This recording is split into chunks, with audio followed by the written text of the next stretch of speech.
So the principle is that we're using reverberations of sacred sites to create music, to anchor the light through the music into the planetary grid. So when you create music in the flow, you receive from above, you send the energy out, people can feel it, creating a loving light vortex. And this is how humans come closest to our source love without any religious conditioning.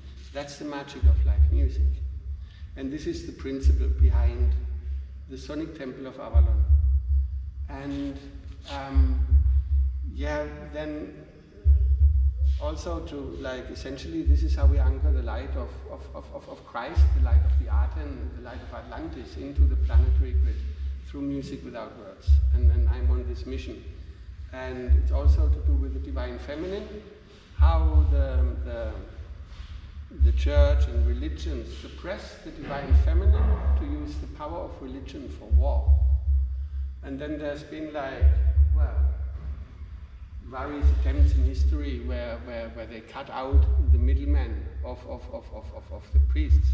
And the last one where this actually worked, I don't know, have you heard of Akhenaten and Nefertiti? Akhenaten and Nefertiti, they were a power couple in Egypt, and they worshipped the sun. And with those ceremonies that they did, it was so big and beautiful that the priests fell away.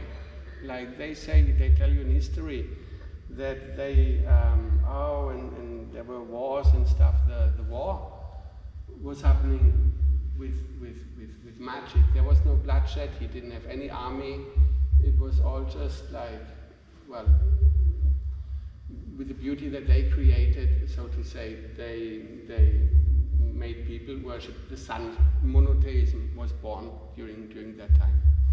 And then they had a daughter, Meritaten, one of a few daughters. And this daughter, she came to Ireland, after the death of Akhenaten, she came to Ireland, where she was known as Queen Scotia.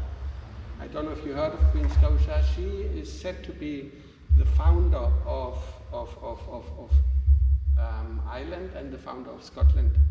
She came with the stone of destiny as part of this mythos. And this is the stone of destiny that the crown sits on every year when a new king gets crowned, they do that on the stone of destiny.